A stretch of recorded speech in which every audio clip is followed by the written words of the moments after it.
On vient de se trouver là un petit spot sympa près de Sangkol, qui est là, juste derrière cette petite butte. Voilà, nous on va s'installer ici pour la nuit. Alors je sais pas du tout quelle route j'ai prise.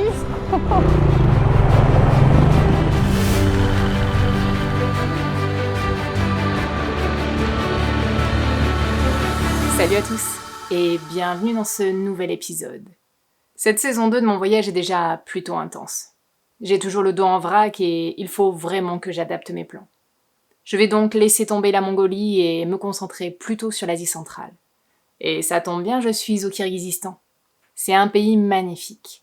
C'est donc l'endroit parfait pour réfléchir à ce que je fais maintenant et explorer un peu. À mon arrivée sur Bishkek, je retrouverai Pierre, un ami d'amis. Et ce sera l'occasion de rencontrer en personne cette fois-ci Marion et Jérémy, aka Ouralistan. On refera le monde en français autour d'un bon repas, avant que tout ce beau monde reprenne la route, en avion ou en Oural. À bientôt les copains. Ça y est, après 10 jours de farniente, de repos et de tâches administratives à Bishkek, il est temps de reprendre la route. Et je repars pas toute seule. Il y a bien ma petite moto et ben voilà, un nouveau compagnon de voyage en Africa Twin, donc Lucas, qui est quelque part par là en train de retirer de l'argent. Je l'ai croisé déjà à Douchambé, donc là on va aller faire un petit peu de off-road ensemble et on va sûrement retrouver Oscar, le troisième luron, d'ici quelques jours du côté de Naryn. Donc là on a hâte de sortir de Bishkek parce qu'il fait très très chaud. Donc vivement qu'on aille un peu se perdre en montagne, ça va faire du bien, ouais. Est-ce que tu es prêt, Lucas? C'est bon. Allez, Je suis toujours prêt. Eh bien, c'est parti. Direction, on ne sait pas trop où, mais on y va. J'avais rencontré Lucas pour la première fois avant mon voyage, lors d'un événement de gens qui comptaient partir vers la route de la soie. Nous n'aurions jamais dû nous croiser, car moi, je partais en 2022 et lui en 2023. Mais si vous avez regardé mes précédentes vidéos, vous savez que mes plans ont bien changé depuis le départ. Me voilà donc toujours en Asie centrale en 2023. Quitte à être au même endroit, eh bien, autant aller rouler un peu ensemble.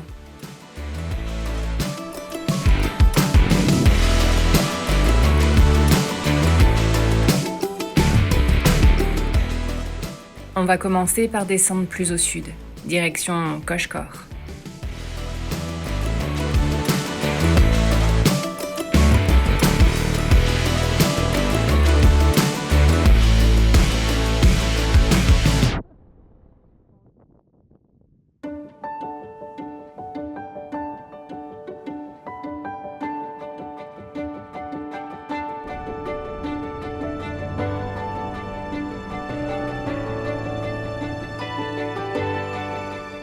Et rapidement, on commence à voir les magnifiques paysages de montagne du Kirghizistan.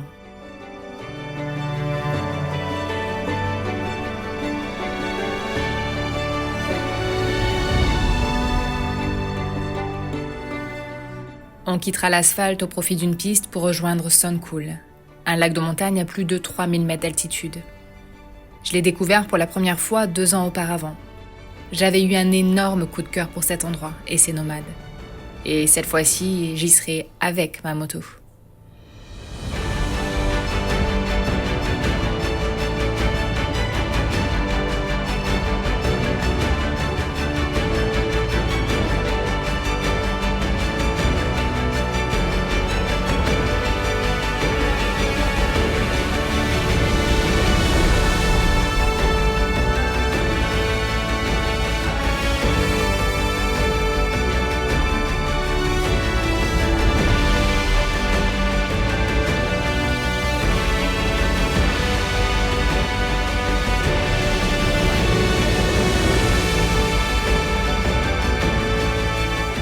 Par moments, on retrouve de la tôle ondulée, mais rien à voir avec celle du Tadjikistan. Et puis, ces paysages, quoi. Ça mérite bien une petite pause gourmande, non?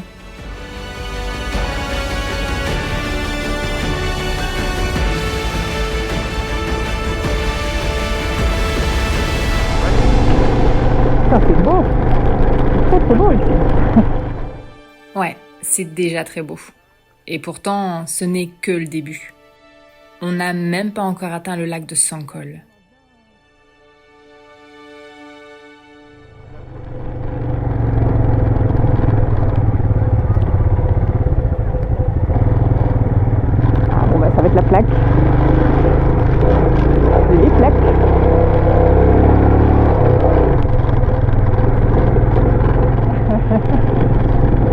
t'en as déjà vu, mais voilà. Là, on a un beau tropodiaque. Ah, je l'ai vu.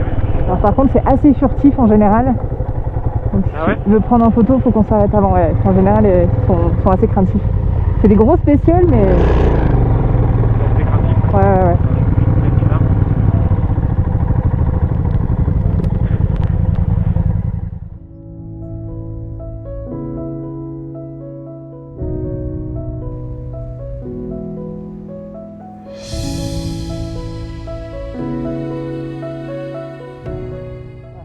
« 3391 ». Ouais.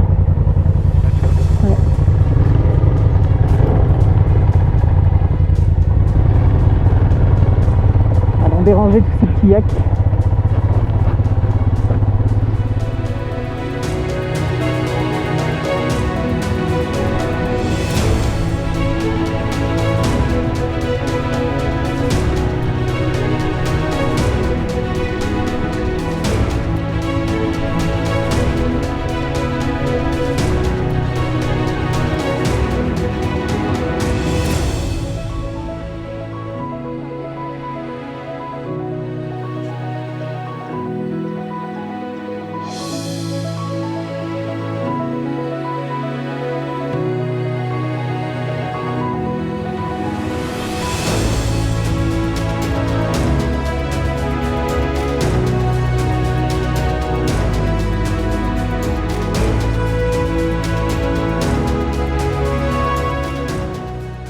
On se rapproche de Songkhol. Et à cette période de l'année, les nomades sont déjà revenus avec leurs yourtes et leurs troupeaux.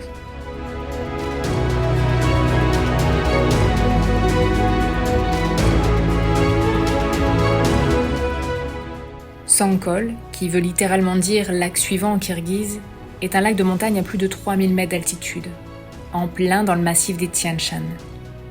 Sa surface de 275 km² est recouverte de glace et de neige presque 150 jours par an. De la mi-mai à mi-septembre, les nomades reviennent ici en nombre avec leurs animaux. Songkhol se transforme alors en un vaste lieu de pâturage, pour près de 3000 chevaux, 3000 bovins et près de 40 000 moutons. Ça en fait des fesses. Car oui, en Asie centrale, les moutons ont des fesses remplies de graisse, leur permettant entre autres de survivre au climat extrême.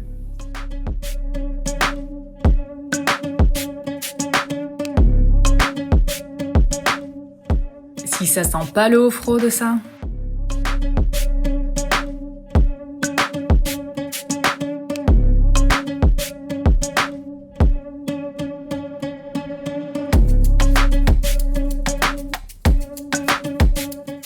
Une vue imprenable sur le lac, les montagnes au loin et un immense terrain de jeu pour nos motos.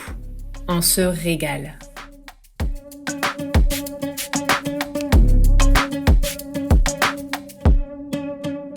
C'est reparti direction la partie ouest du lac Songkhol. Voilà, j'ai encore de nouveau des pouvoirs, je roule sur l'eau, apparemment.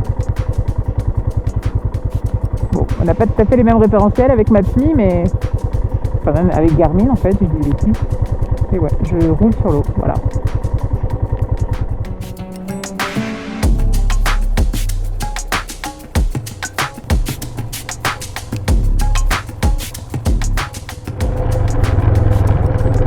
Je me rappelle de ce mini lac. Moi, il était beaucoup plus gros à l'époque. Ah ouais? Ouais. Oula. Fais gaffe, ça a tendance à terrer un peu. Ouais, je vois. All good.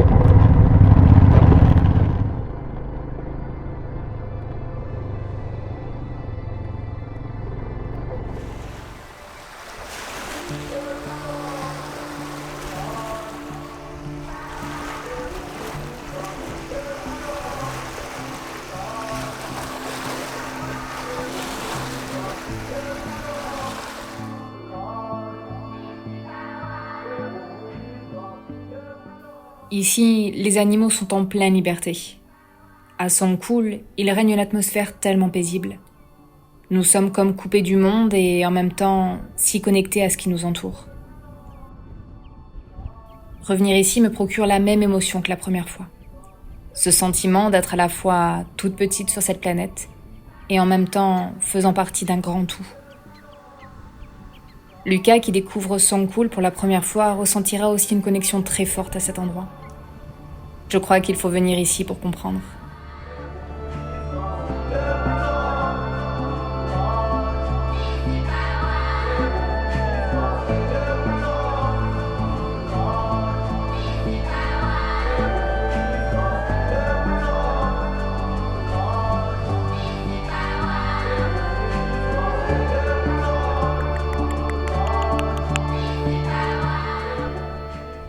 Et s'il y a un endroit de mon voyage qui devait résumer à lui seul ce sentiment de liberté absolue, ce serait bien ici, à Songkhul, perdu au milieu du Kirghizistan, à 3000 mètres d'altitude.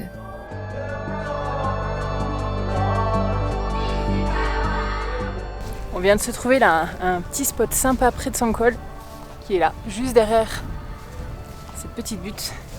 Voilà, nous on va s'installer ici pour la nuit. On voit les motos au fond avec Lucas. Je crois qu'il essaie de sympathiser avec une vache. Elles étaient a priori, je pense, en train de manger notre pain. En tout cas, elles étaient bien proches de notre sac avec le pain, donc on va voir ce qu'il en est. À vrai dire, il a même dû courir pour arrêter la vache en question, qui était en train de baver, littéralement, sur une partie de notre pain. Autant dire qu'après ça, on surveillait de très près nos provisions. À chaque fois qu'on touchait à un sac en plastique, on voyait plusieurs vaches se rapprocher l'air de rien. Maligne.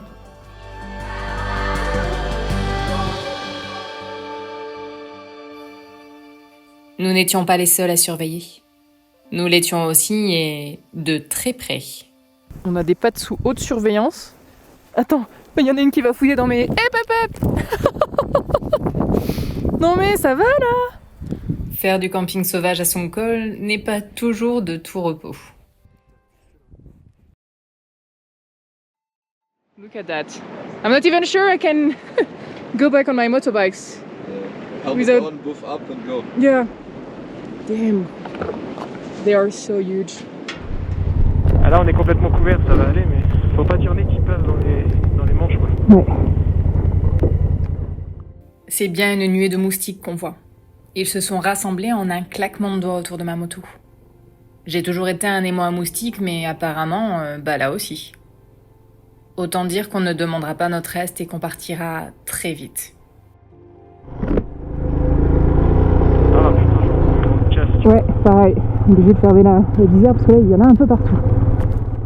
Il y en a vraiment partout. Vous voyez toutes ces taches noires qu'on voit passer devant la caméra? Ce sont bien des moustiques. Oh l'enfer.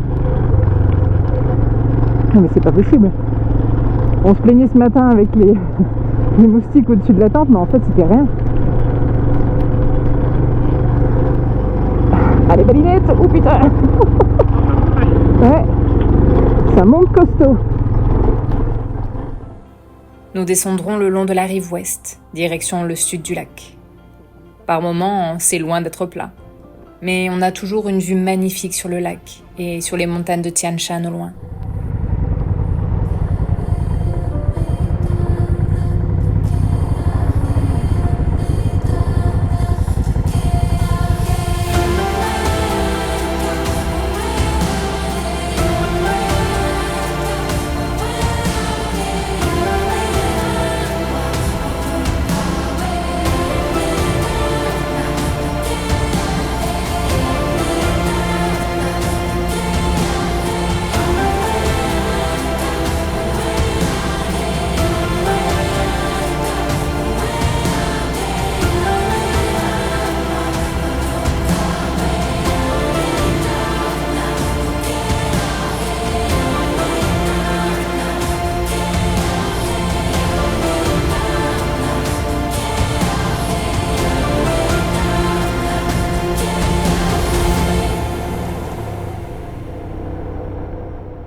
En chemin, nous croiserons ces deux jeunes Kirghizes, qui, du haut de leurs 8-10 ans, sont déjà à cheval.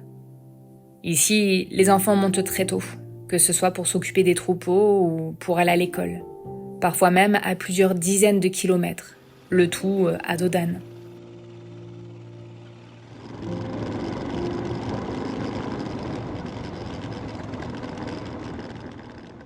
Même dans ces immensités, on peut être confronté à un embouteillage local. Même si on n'a pas roulé beaucoup aujourd'hui, on décidera d'abréger la journée et de s'arrêter dans un camp de yourte. Ils annoncent de l'orage ce soir et en plus, Lucas n'a jamais dormi en yourte. C'est donc l'occasion parfaite, surtout à Sangkol.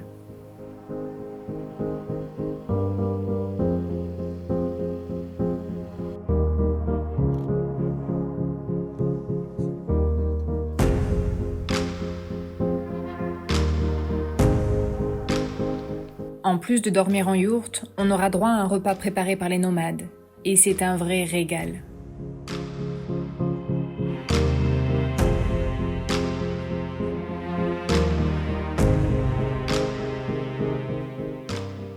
Comme à chaque fois que je suis à Sangkul, je me lèverai pour voir le lever du soleil et... y a pas de mots.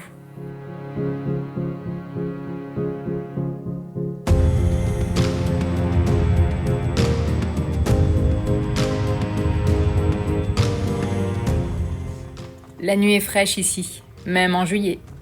Un bon petit déjeuner et du thé bouillant venant du samovar seront les bienvenus. C'est reparti, hein. Je te laisse passer devant. Oh, gentleman, Pas trop un minimum, quoi. c'est ça. On commencera la journée avec un petit détour pour aller voir le col Moldoachu à 3660 mètres d'altitude. Et surtout pour voir sa route en zigzag qui se trouve un peu plus au sud du camp d'Yurte. C'était trop tentant.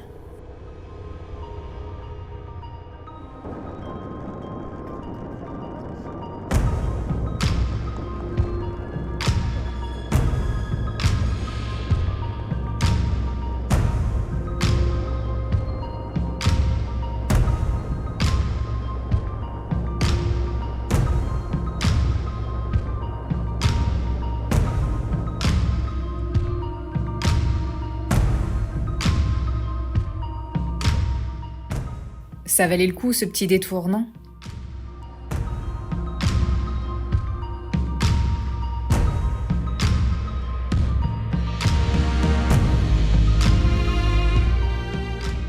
Ceci dit, ce n'est pas le tout. Maintenant, il faut faire demi-tour et repartir vers le lac.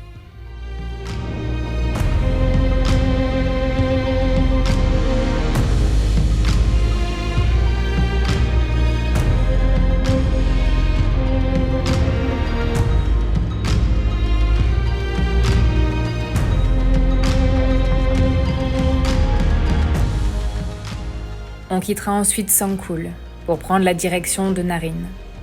On prendra alors la piste qui passe par les 33 perroquets.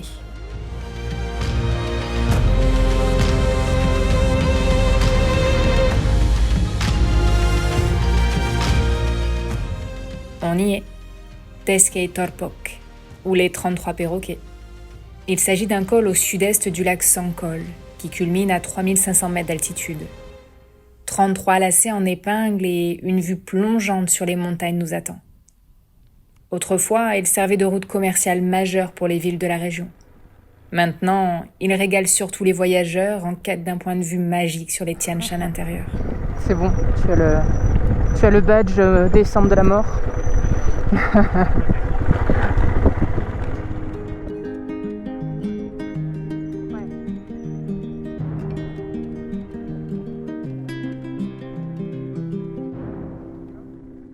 La piste est plutôt bonne et roulante, même si dans les virages, il peut y avoir des ornières importantes.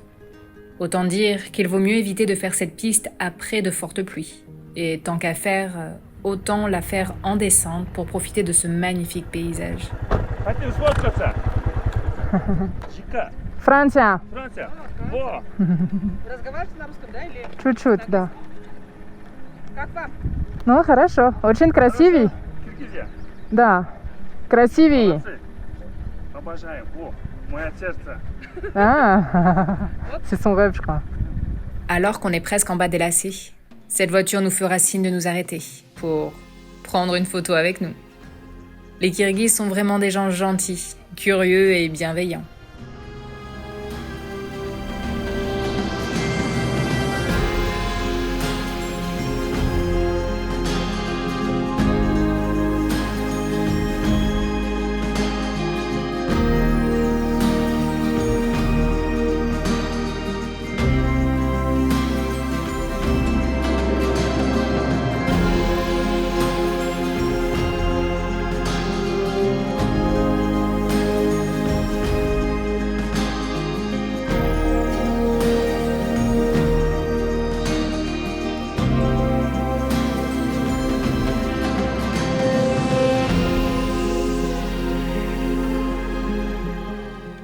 on arrivera en fin d'après-midi à Naryn.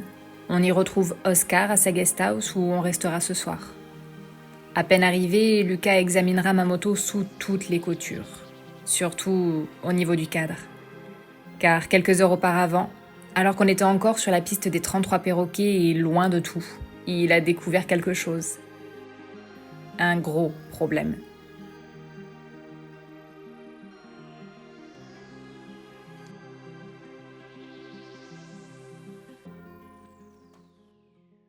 C'est ce qu'on appelle les aléas du voyage. Mais là, c'est quand même plutôt sérieux. S'il ne l'avait pas découvert, je n'ose imaginer ce qui se serait passé. Pour Bala comme pour moi. Il est donc maintenant impératif de trouver une solution où je peux dire adieu à la suite de mon voyage. Décidément, cette saison ne m'épargne pas vraiment. Et c'est peut-être pas fini. En attendant, je vous dis à très bientôt pour de prochaines vidéos. Salut!